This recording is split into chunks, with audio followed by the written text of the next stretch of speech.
This episode is brought to you by State Farm.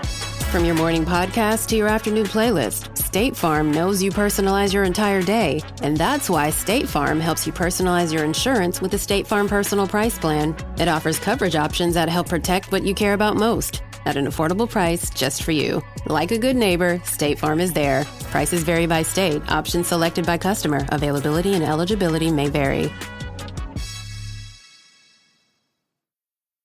This is a message from sponsor Intuit TurboTax. Taxes was getting frustrated by your forms. Now, Taxes is uploading your forms with a snap, and a TurboTax expert will do your taxes for you. One who's backed by the latest tech, which cross-checks millions of data points for absolute accuracy, all of which makes it easy for you to get the most money back, guaranteed. Get an expert now at TurboTax.com. Only available with TurboTax Live Full Service. See guaranteed details at TurboTax.com/guarantees. We all have different ways to walk this journey. And I think if you're, like for me, I've heard a lot of the stories and they've been really, really helpful for me. But one of the things is what's been said a lot in the NP community is like, you have the right to tell your story, which I agree with. But what I also feel like is someone who's kept it a secret for, I think I kept it a secret for just over 4 years before I finally told all my siblings, and that was after my dad passed away. But although I agree with parts of that, for me, I also feel like if you do your journey a little bit differently, that it's okay, because I always felt like, yes, it's important to protect yourself and your story as sacred, but at the same time, I feel like different truths can exist at the same time. It's not only an individual healing, but it's also the way you tell your story. It also can be either harmful or healing for the collective. And that includes not only the NPE community, but for me, my family. The way it comes out is really important to me. And so that's why I've kept it to myself for so long. Because at the time when I found out, my dad was already elder, and I just knowing that the heartbreak that it caused me, I just couldn't hurt my dad. Welcome to DNA Surprises, a podcast that delves into the world of unexpected DNA discoveries. I'm your host, Alexis Auersalt. In July 2021, my life took a surprising turn when I found out that I'm an NPE, a person who has experienced a non-paternal event. In other words, my biological father isn't who I thought he was. Join me as we explore the stories of NPEs, adoptees, and donor-conceived people and their families. Get ready to unravel the astonishing journeys that begin with a simple DNA test. This is DNA Surprises. It's your story. You have the right to tell it. This is something we hear a lot in the DNA Surprise community. I say it a lot myself. In this week's episode, Ruby shares a unique perspective on this philosophy. Ruby took her DNA test expecting to learn more about her Mexican heritage and instead uncovered a half-sibling. She goes on to learn that her biological father is different from the man who raised her. Ruby reflects on her childhood suspicions, her complex relationships with her parents, and navigating the newfound truth. She discusses the impact on her mental health and how she plans to incorporate her experience into her work as an artist. Thank you for sharing your story, Ruby. My name is Ruby. I'm 53 years old, and I'm originally from Salt Lake City, but currently have been living in Sacramento for the past 10 or 11 years. Shortly after I moved to California, I went to get my teaching credential. I'm a professional artist. A lot of the people in my cohort were interested in their DNA and what mixes they had and all of that. And so I decided, I'm a little bit curious too. Let me see. Because I know I'm Mexican. I know, where my family originates. I got a lot of the stories from my dad's side just through oral storytelling. From what I knew, I was Tewa Pueblo, Apache, and Spanish. I thought, well, I'd like to kind of see, exactly what that breakdown is. And so I took the DNA test and got it back. I have a cousin who also does a lot of our genealogy on my dad's side of the family. I was thinking that when I got my results, I had pretty much, it's almost half and half Spanish and half native, but then like a small percentage of different other areas, like mainly African countries. So I thought that was interesting. But then I was looking for my cousin because I knew that she was on one of the DNA websites, but I didn't know which one, and I couldn't find her. And so I was looking for other relatives, and I saw a name. It's a common name on my dad's side of the family. And I thought, oh yeah, there's a cousin, but I thought it was, from my dad's side, I thought it was like one of my third cousins. But then I saw some of my mom's relatives and then a bunch of people I didn't know. But I know that like on my mom's side of the family, I don't know all of her side of the family. So I figured, they're probably distant relatives that I don't really, I don't know yet. You were not surprised by any of your results. It all made sense to me. I wasn't surprised. Almost a year later, when I started teaching, I got a message. A relative popped up and said, "Do you know how we're related?" It says we're highly related. So I looked at it and it said, had a breakdown. She's either a grandma, a niece, or a half-sibling. And I thought, well, she was in my generation. She was kind of my same age. So I'm like, well, of course she's not a niece and she can't be so there's no way my brother would have somebody that old. So she can't be my brother's.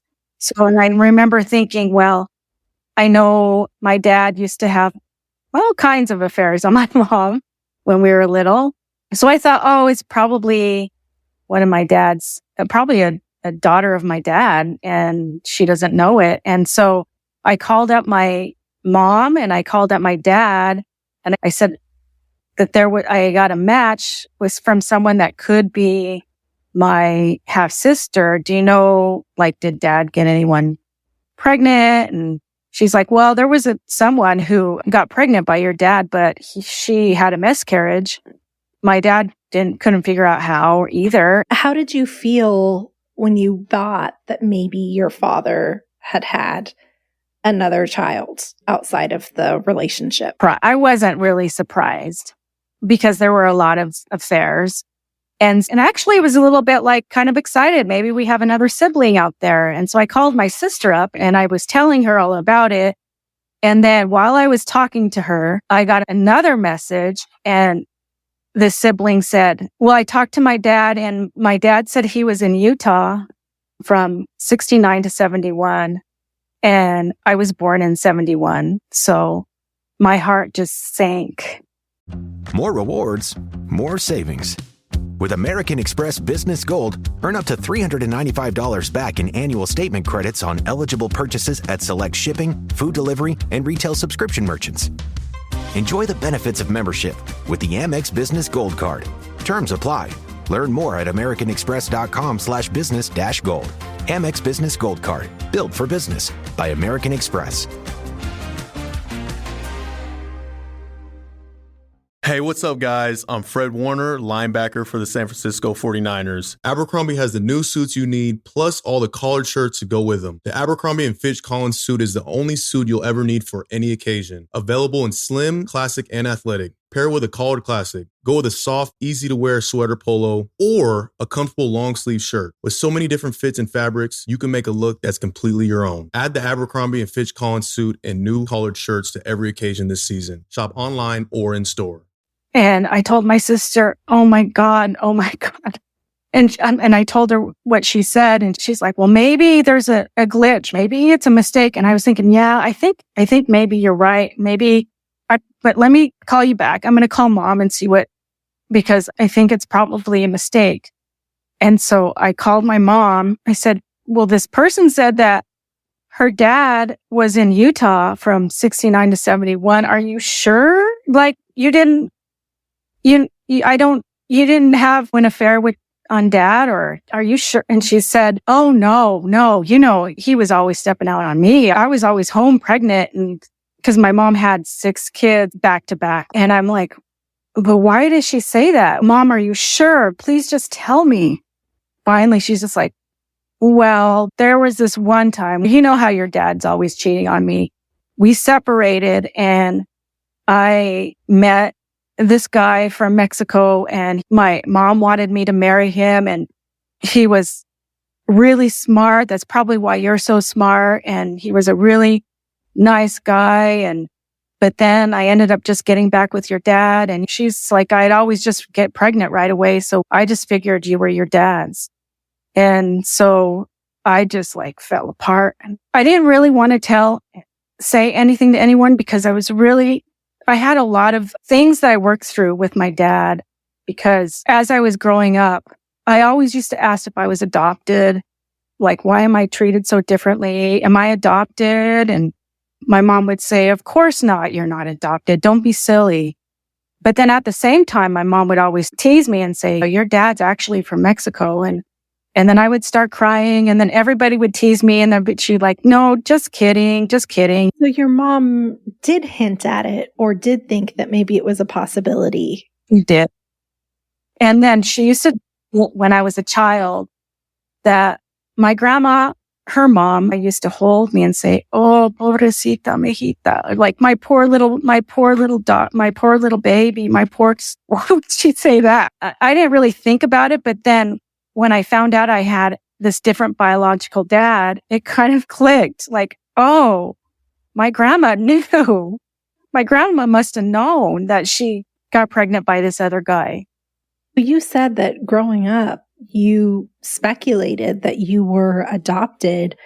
What was it like growing up? And was it something that was always at the forefront of your mind? Or is it something that really came back once you got these test results? It was always in the forefront of my mind until I started healing my relationship with my dad, which was when I was an adult.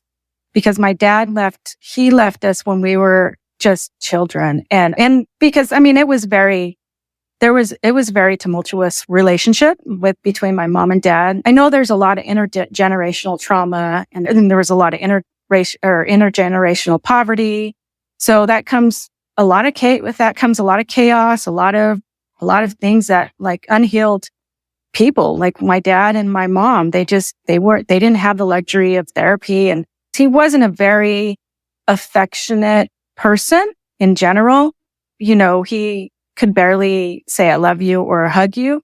But because I was so close in age with my younger sister, he really favored her a lot. And he didn't favor my other siblings either. He favored my younger sister, but I was like a year and a half older than my youngest sister. We were the babies, but he always favored her.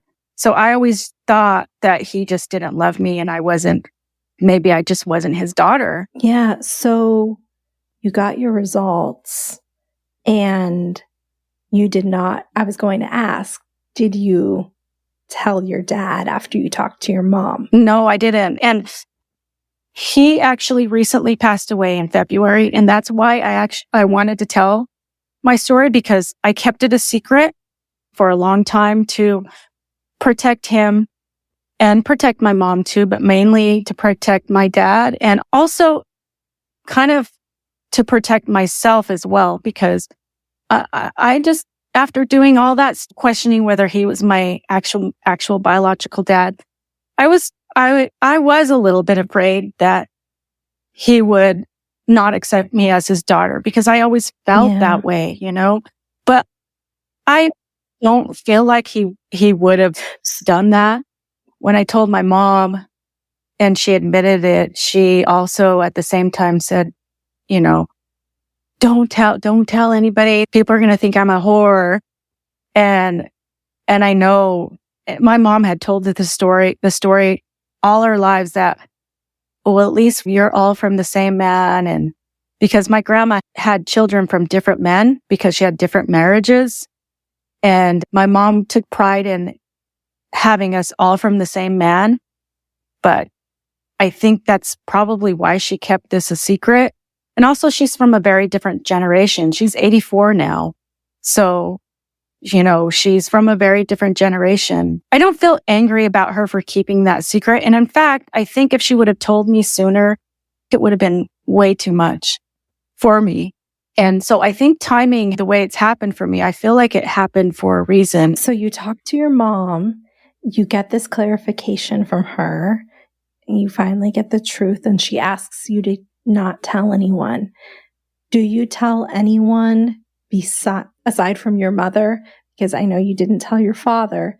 Did you tell your sister or anyone else? No, my sister knew because she was finding out with me. And so she decided to keep it too. I did tell my best friends. Of course, I had to share it with my friends. And then because I live in California and a lot of people don't know my family, I felt okay sharing it every now and then when it came up with people. But when I was in Utah, I didn't share it with anyone except for people that were closest to me. And then about a year or two later, two of my newer sisters, one moved to Washington. And at the time, my brother lived in Washington State, and they wanted me to go down there and hang out with them. And I said, well, I can't really go there and not say hi to my brother. I can't lie to him. So I'm just going to tell him. He just said, how are you keeping it together? I could tell he was upset, but he doesn't really show it, but I could tell he was. And he was wondering how I was. And he's like, well, do I say, when we were talking about our dad, and he's like, do I say our dad or do I say my dad? And I'm like, no, you say our dad. Yeah.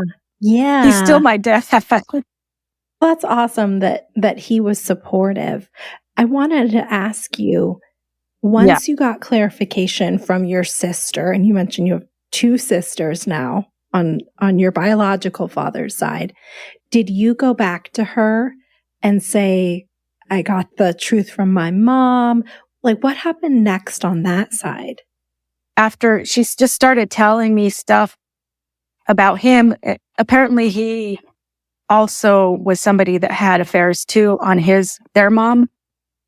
And there were two other brothers that outside their mom as well. And so for her, it wasn't really that big of a surprise. So I asked her, what do we do now? What made me want to meet her was that she left everything up to me. And she was very sensitive about it. She's like, well, it's really up to you if you want to meet or not. I'm really just, we'll do whatever you want to do. So I told her, okay, well, let's meet. I would like to know more. And I think I expressed to her that I didn't really want to meet her dad because at the time I felt loyal to my dad, in which I still kind of do. We just started spending more time together, and she started telling me stories about him. And I remember going to coffee with her at one point, and I put honey in my coffee, and she asked me, does anybody else in your family put honey, or your siblings or anybody put honey in their coffee? And I thought about it. I'm like, no, I think just me. And she's like, because my dad is the only one that does that. Or she would say our dad. And then she's like, is there anybody else in your family or any of your siblings artists other than you? And I'm like, no, because my other sister likes art. We all are into art, and our dad really loves art. How did it feel to get some of that confirmation of maybe these traits that you were born with and not something that you learned or developed on your own? It all started to make sense. Also, the other thing is that nobody in their family had any addiction problems. I have two siblings that died from heroin, and my other sister's now clean and sober from heroin, and I have another sister that's still struggling. But then finding out that my biological dad side of the family, there was nothing like that. I remember asking one of my newer sisters, does he even want to meet me?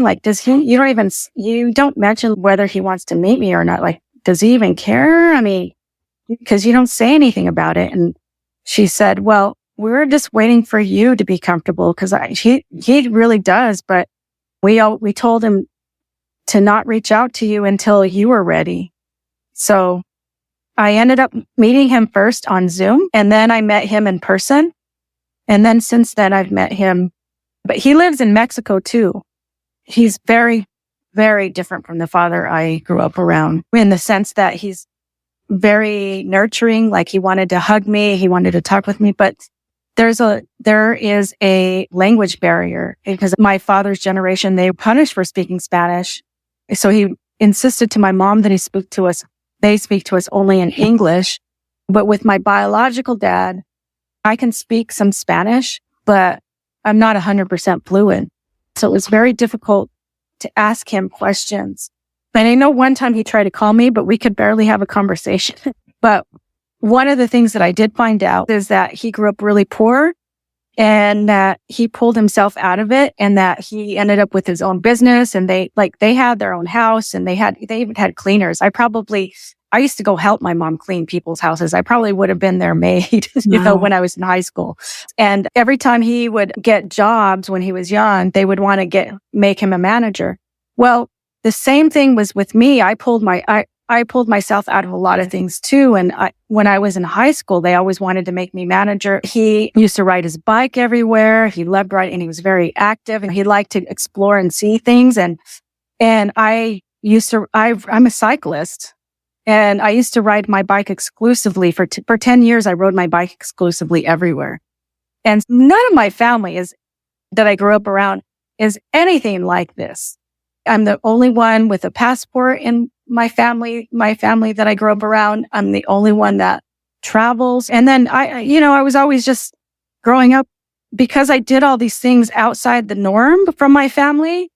I was always told, well, you're just different. You're just not like us. You're just different, Yeah, it's amazing how DNA works and these things that we kind of wonder, where did this come from? Did come from somewhere.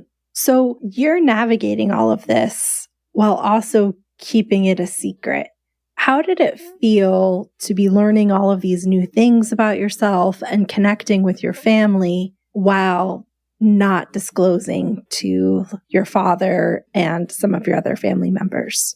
That's a good question. I really felt like I was living two lives, I was living in two different worlds.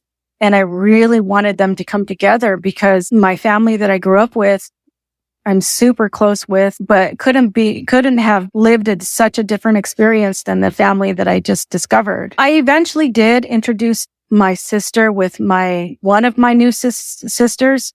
And it's just, I don't know. There's just not any sort of bridge. It just feels like two different worlds that I'm navigating, that can never come together. In some ways, I kind of feel like, well, that's kind of the life I've lived my whole life anyways. How have you been navigating this, balancing the secrecy, but also just the mental health toll that a DNA surprise can take on someone? I did seek out therapy when I found out, again, because I hadn't had therapy for a while because I had worked out a lot of things through my 20s.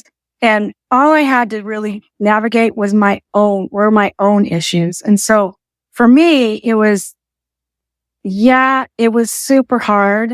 And I still feel like sometimes alone on this journey because I don't feel like anybody will really understand what this experience is, except for other NPEs.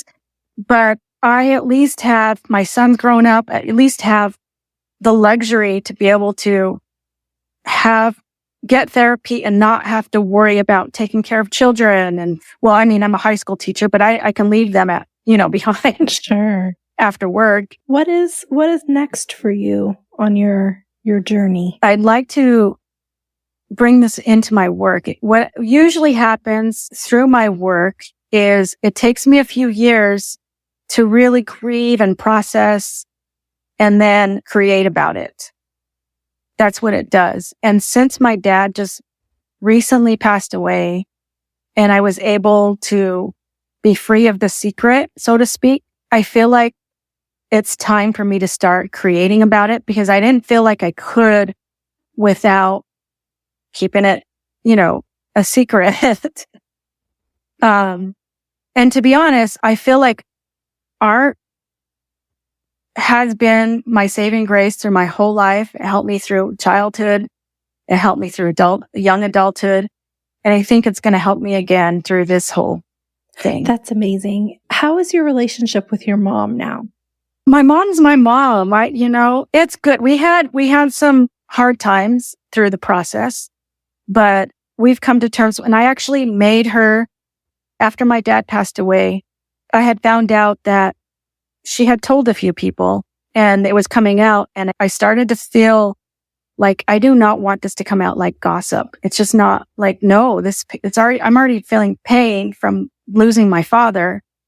And then knowing that she's telling me to keep it a secret, but she's telling people. So I told her, you know what? You were going to tell the story. You're going to either tell the story with me. We're going to tell the family, my immediate family, or I'm going to tell them myself. She's like, no, don't tell any. I didn't tell anybody. I promise. And I'm like, you did, because it's come out to me.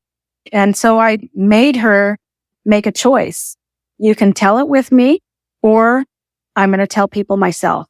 Finally, she agreed to tell. So we sat my nieces down and all my siblings, and I just told them. And then some of my nieces had questions, and they're all like, they said the typical things. Well, none of this matters.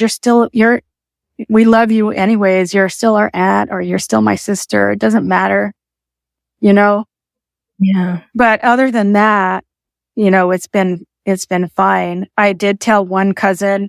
I haven't had the emotional bandwidth to call every single cousin yet, because it's just a lot. It's heavy. It's hard, So, but I wanted to be able to tell people myself rather than it come out from somebody else. Yeah, for sure. What advice do you have for a parent who's keeping a DNA surprise from their child? I know you asked this question, and I always feel like I wouldn't know how to answer it. I know personally I wouldn't keep this a secret from my child, just knowing how painful it is. But then I think about the way I grew up, and I think the way it came out was when I was ready and needed it to be. And I just feel like everybody has a different context and experience of how they live. So I wouldn't want to assume that I know what would be best for every parent. I would say mainly to take everything into consideration and do what you either tell your child out of love or tell them at the right time, whenever that may be. Yeah, no, that's totally fair. What advice do you have for someone who just uncovered a DNA surprise? I just want to give you a big hug and tell you it's going to be okay eventually, and you're not alone. Look for resources, look for podcasts like these, because I don't really know a lot of people personally who've gone through this. Just surround yourself with people who understand, because I think that's what, in the beginning, that's what really got me through. I would say find your community that supports you. Ruby, thank you so much for coming on the podcast and sharing your story. Like you said, everyone owns their story and they can tell it how and when they want to. And I think that that's an important message to share. So thank you for being vulnerable and sharing your story. And I hope that you continue to learn more about yourself and make peace with this experience. And I look forward to seeing your art. Thank you. Same to you. Thanks again to Ruby for sharing her story. If you have a DNA surprise that you'd like to share, please submit your story at dnasurprises.com. And remember to join me over on Patreon for ad-free listening, early access to episodes, and more. Learn more at patreon.com/DNA surprises. Until next time. This episode of DNA Surprises was hosted, produced, and edited by me, Alexis Auersalt. It was mixed and mastered by Josh Auersalt of Siren Recording Studios.